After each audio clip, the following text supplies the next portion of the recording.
Hi, I'm Kathy. Nice to meet you. Nice to meet you. Okay, so what is the Paragon School? The Paragon School specializes for students that are high-functioning autism and Asperger's. I have been here for 9 years. I have been teaching on my own for 10. Prior to that, I worked in the North Carolina school system, ran the in-school isolation room, was a substitute teacher, teacher assistant, PTA, things like that. Pretty much like other schools, we start out with academics in the morning so the students are fresh and not tired.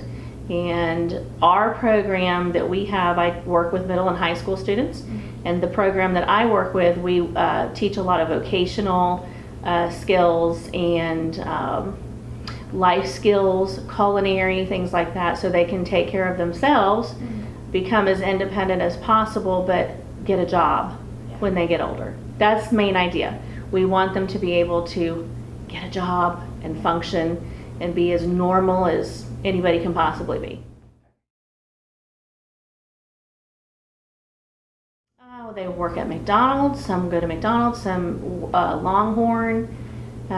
We've got Canteen, which is, they take, it's like a vending machine company. There's a company called Sugar Buzz that does desserts and cakes and cookies, things like that. They work at a nursery.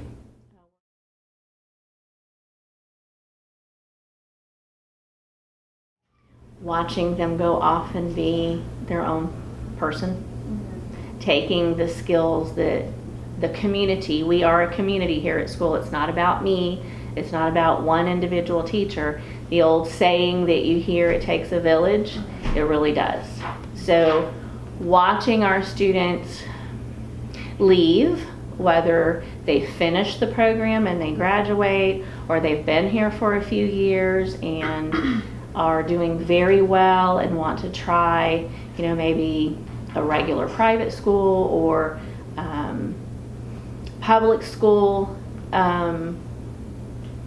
watching them go off, taking the skills that have been taught and being successful, that is rewarding.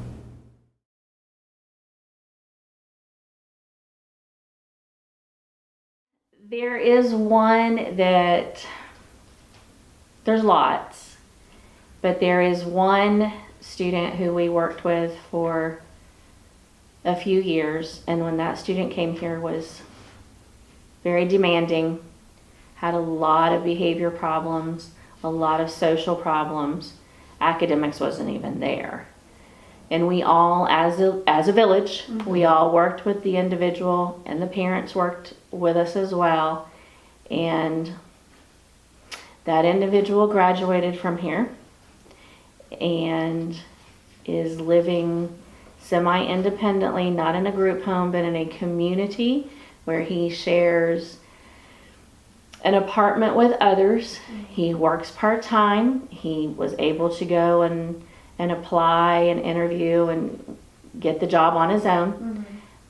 He pays his own bills. He does what you and I would do as adults. Yeah.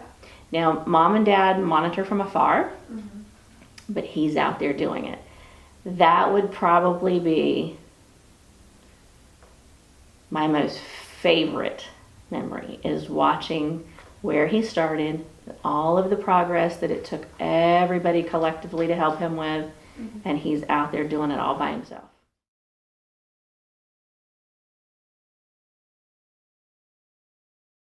One of the challenges for parents of children with autism is getting them ready to become adults. In today's Impact 5 report, Autism Connecting the Pieces, News Channel 5's Michael Williams shows us a West Palm Beach school that has started a program to teach students skills they can use at home and possibly at work. In this class at the Renaissance Learning Center, the youngsters at the lower functioning end of the autism spectrum are learning how to do chores. What are we doing? We're sorting clothes. Good job.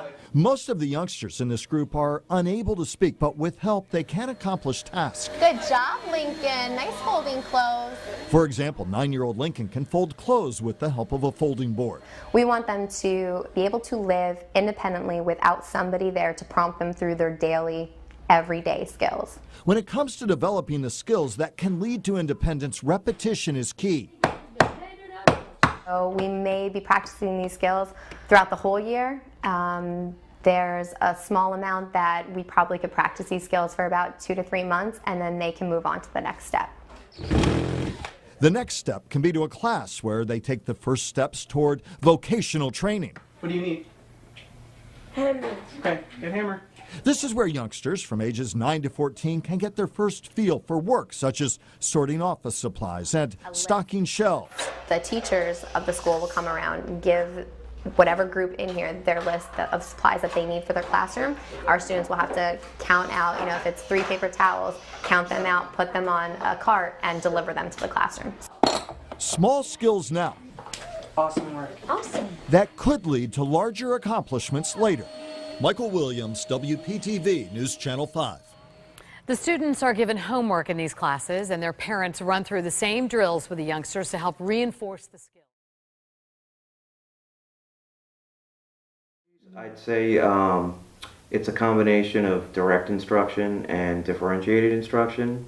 I think direct instruction is for the students that may not need as much one-on-one when it comes to learning something, or lecture at first. One of the two. It's either lecture at first, going over reviewing concepts, or it's for the students that kind of get it, and then is when I transition and do the differentiated instruction, which is kind of tailored towards either a group of students, or it could be one individual student. I mean, a lot of the time they're different learners where I have to tailor the instruction differently for the students. So I would say it's definitely a combination of those. I think it benefits them a lot, and I don't know if it's an education term, but kind of like a person-centered.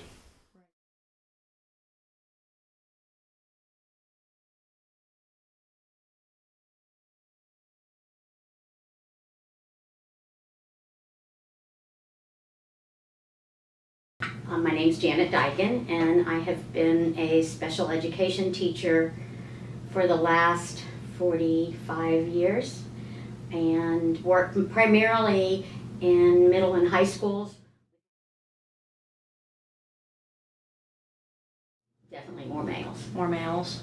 Not necessarily because there are more males with handicapping conditions, but because if you are a young child, particularly a male, that is having difficulty, you often misbehaved to get attention. Little girls would just be quiet and clam up, where little boys often were just bad to get attention or to get kicked out of the room so that nobody knew. They had no clue what was going on in the classroom. Right. So I think they were identified much more quickly. And then I think also parents have different views about what labels they want their children to have. And for a long time, any kind of special ed stigma, unless your child was a serious behavior problem, just got pushed aside because you didn't want that label on your kid. Right. You have that student the entire 4 years that they're in high school. Right. So where another teacher might just have them for one class or a semester, I had the luxury of being able to work with them for all 4 years, and sometimes even longer if they're, well, actually it doesn't even matter what exceptionality you are. The law now allows them to stay in school till 23. And so very often with low functioning kids, that's a great opportunity for them to continue to learn and learn more life skills, and then also feel a part of something bigger, because it's not a good picture of what's going to happen once they get out of high school.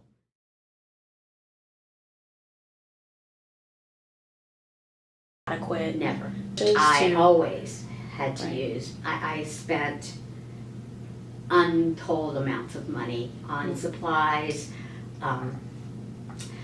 Very often the money that should have been allotted to ESE students to give them supplemental materials or to buy textbooks on tape or whatever it was at the time that they needed was completely absorbed into the regular education budget.